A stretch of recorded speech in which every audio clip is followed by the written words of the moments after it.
మామ చాలామంది బయటికి వస్తే సిగ్గుపడతాడు, వీడియో తీయడానికి కెమెరా పట్టుకోవడానికి చాలామంది సిగ్గుపడుతుంటారు అనమాట. సో ఈరోజు సోషల్ యాంగ్జైటీ అంటే ఏంటో నేను చూపిస్తా. చూడండి, కెమెరా పబ్లిక్లో పెట్టుకొని నేను తీస్తున్నా అంటే ఫస్ట్ సిగ్గు విడిచాలి. ఆ సిగ్గు తీసేస్తేనే నువ్వు లైఫ్లో సక్సెస్ అవ్వగలవు. ఎందుకంటే ఒక జాబ్లో వెళ్ళాలి అంటే నువ్వు హెచ్ఆర్ ముందర కూర్చోవాలి, ఇంటర్వ్యూ ఇవ్వాలి. ఇంటర్వ్యూ ఇచ్చేటప్పుడు వాడు అడిగే క్వశ్చన్స్కి నువ్వు ఆన్సర్ ఇవ్వలేకపోతావు. అప్పుడు ఖచ్చితంగా నీకు ఒక ఎంబరైజింగ్ అనేది వస్తుందన్నమాట. సో ఇది కూడా అంతే. మనం ఒక్కసారి ధైర్యం తెచ్చుకొని పబ్లిక్లో వీడియో తీయడం నేర్చుకుంటే డెఫినెట్గా మనకు ధైర్యం అనేది వస్తుంది. అండ్ నువ్వు లైఫ్లో ఏమైనా చేయగలుగుతావు అనే ఒక కాన్ఫిడెన్స్ వస్తుందన్నమాట. సో నువ్వేం అవ్వాలి అనుకుంటున్నావో జస్ట్ కామెంట్ చేయమా. ఎందుకంటే సోషల్ యాంగ్జైటీ అంటే చాలామందికి ఉంటుంది. దాన్ని పోగొట్టుకోవడానికి చాలామంది ట్రై చేస్తుంటారు, కానీ 100లో 1% పీపుల్ మాత్రమే ఓవర్కమ్ చేస్తారు. సో ఆ ఓవర్కమ్ చేయడానికి నువ్వు ప్రాక్టీస్ చేయాలి. గుర్తుపెట్టుకో, నువ్వు లైఫ్లో జాబ్ చేయాలనుకుంటున్నావా, బ్లాగ్ చేయాలనుకుంటున్నావా, లేకపోతే మంచి మెసేజ్ ఓరియంటెడ్గా నువ్వు బ్లాగ్ చేయాలనుకుంటున్నావా, అది నీ ఇష్టం. ట్రై చేయమమ్మా, ఖచ్చితంగా ట్రై చేయి. డెఫినెట్గా నువ్వు అనుకున్నది సాధిస్తావు. గుర్తుపెట్టుకో అమ్మా, ఇంట్లో కూర్చొని టైంపాస్ చేయడం కంటే బయటికి వచ్చి ఎక్స్ప్లోర్ చేయడం చాలా ఇంపార్టెంట్. అమ్మా, నీలో ఫియర్ పోవాలి అంటే, సోషల్ యాంగ్జైటీ పోవాలి అంటే నువ్వేం చేయాలి? గుర్తుపెట్టుకో, ఇప్పుడు నువ్వు ఒక పీక్ స్టేజ్లో ఉంటావు అనమాట. లైక్ నువ్వు ఒక అమ్మాయికి ఇష్టపడి ఉంటావు, ఆ అమ్మాయితో ఎలాగైనా మాట్లాడాలరా అని నీకు ఒక ఇంటెన్షన్ ఉంటుంది. ఆ ఇంటెన్షన్ నువ్వు క్లియర్ చేసుకోవాలి అంటే డెఫినెట్గా వెళ్ళి మాట్లాడాలి.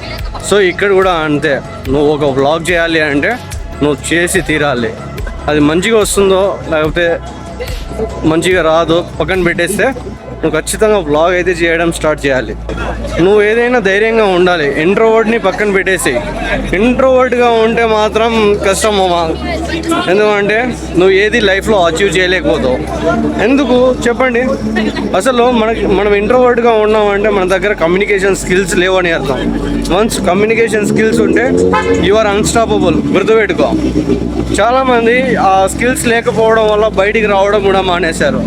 చాలామంది వీడియోస్ చేయడం కూడా మానేస్తారు. నేను రీల్స్లో చూసింది చాలామంది టైపోగ్రఫీ కానీ ఏదన్నా చిన్న చిన్న వీడియోస్ తీసుకొని యూట్యూబ్ చేయడం కానీ ఇలాంటివి చేస్తుంటారనమాట. సో ఇదంతా కాకుండా నువ్వు ఒక ఎక్స్ట్రోవర్ట్ అవ్వాలి అంటే ఖచ్చితంగా బయటికి రావాలి. స్ట్రేంజర్స్తో మాట్లాడాలి అండ్ పీపుల్తో మాట్లాడాలి. అండ్ నీకు కుదిరితే స్ట్రేంజర్ అమ్మాయితో కూడా మాట్లాడాలి. అది కూడా కుదరకపోతే ఫ్రెండ్స్తో మాట్లాడడం స్టార్ట్ చేయాలి. గుర్తుపెట్టుకో, నీకు జాబ్ లైఫ్లో కూడా అంతే. నువ్వు ఒక ఇంటర్వ్యూ ప్రాపర్గా ఇవ్వకపోతే డెఫినెట్గా నీకే ప్రాబ్లం అవుతుంది. అదే నువ్వు ఇంటర్వ్యూ ప్రాపర్గా ఇచ్చావనుకో మంచి జాబ్ వస్తుంది, మంచి ప్యాకేజ్లో జాబ్ వస్తుంది అనమాట. సో గుర్తుపెట్టుకో మామ, మనం ఏదైనా అనుకోవాలి అంటే ఫస్ట్ మనలో ఉన్న ఫియర్ని బయటికి తీసేసేయాలి. ఎవరు ఏమనుకుంటారనేది పక్కన పెట్టేయాలి. అది కాకపోతే ఇంకా నువ్వు లైఫ్లో వాడేదో అనుకుంటాడు, వీడేదో అనుకుంటాడు, ఇలాంటివి అనుకుంటే నువ్వు నెక్స్ట్ స్టెప్ వేయలేవు. గుర్తుపెట్టుకో, నేను చెప్పేది ఏంటంటే ఎండ్ ఆఫ్ ద డే నువ్వు మంచిగా ఉండాలి అంటే ధైర్యం చేయాలి. అంటే ఒక అడుగు ముందుకు వేసి ట్రై చేయాలి అంతే. నీకెవరైనా సపోర్ట్ లేరు అంటే నువ్వు డిఎం చేయి, నాతో రా, నేను మాట్లాడిస్తాను. నువ్వు మాట్లాడడం స్టార్ట్ చేస్తేనే వర్కౌట్ అవుతుంది, లేకపోతే చాలా కష్టం. గుర్తుపెట్టుకో, okay. And one more thing, నేను ఎన్నోసార్లు ట్రై చేసింటే ఈ పబ్లిక్లో మాట్లాడడానికి ఛాన్స్ వచ్చింది. చాలాసార్లు ట్రై చేశా, చాలాసార్లు సిగ్గుపడ్డా, చాలాసార్లు షేమ్ ఫీల్ అయ్యాను అనమాట. కానీ గుర్తుపెట్టుకోండి మామ, ఇక్కడ మనల్ని ఎవ్వరు చూడరు, ఎవరి పని వాళ్ళు చేసుకుంటుంటారు. మన పని మనం చేసుకొని వెళ్ళిపోతూ ఉండాలన్న. సిటీ లైఫ్ అంటే అంత బిజీగా ఉంటుందని అర్థం. గుర్తుపెట్టుకోండి. అండ్ ఇంకోటి ఏంటంటే, నేను ఆల్మోస్ట్ వ్లాగ్స్ చేయడం స్టార్ట్ చేసి 30 days పైనే అయిపోయింది. And I got more than 500 subscribers. Thanks for who is supporting me. So guys, నేను చెప్పేది ఏంటంటే, స్టార్ట్ చేస్తేనే మనకి ప్రోగ్రెస్ అనేది తెలుస్తుంది. అసలు స్టార్ట్ చేయకపోతే మైండ్లో నెగిటివ్ పెట్టుకుంటే ఇట్ డజంట్ హ్యాపెన్. గుర్తుపెట్టుకోండి. సో మనం లైఫ్లో ఏదో ఒకటి అచీవ్ చేయాలి అంటే నువ్వు ఇక్కడ నుంచి స్టార్ట్ చేస్తే తప్ప కాలేవు. ఎందుకంటే ఫేస్ వాల్యూ అనేది చాలా ఇంపార్టెంట్. ఫర్ ఎగ్జాంపుల్ ఇప్పుడు ఒక మంచి సినిమా వస్తే అందరూ ఎందుకు వెళ్ళి చూస్తారు? హీరో తెలుసు కాబట్టి, హీరోయిన్ తెలుసు కాబట్టి, మంచి డైరెక్టర్ తెలుసు కాబట్టి చూస్తారు. అదే వాళ్ళు తెలియకపోతే 1000 crores బడ్జెట్ పెట్టినా కూడా ఆ మూవీని ఎవరు చూడలేరు. సో ఇది మార్కెటింగ్ స్ట్రాటజీ. మనం కూడా అంతే, మన ఫేస్ వాల్యూ ఉండేటట్టు చేసుకోవాలి.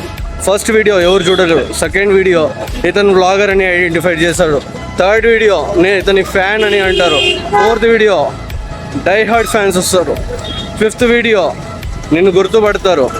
గుర్తుపెట్టుకో, that is the power of social media.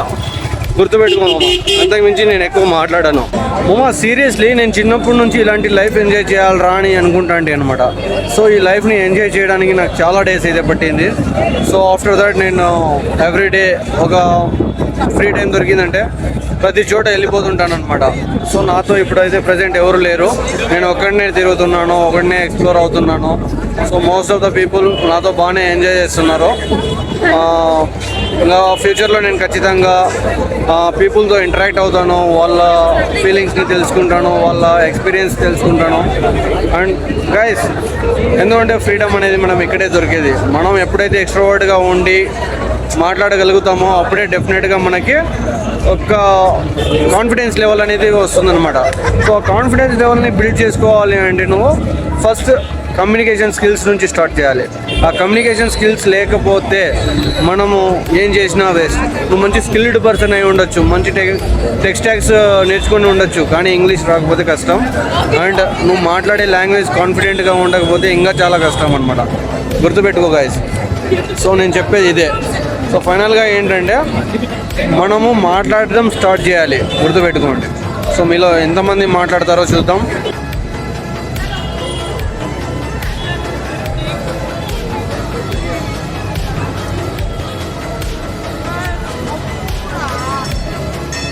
Stay tuned. మన వీడియోస్ చాలా బాగుంటాయి, చూస్తూ ఉండండి. Thank you for watching this video.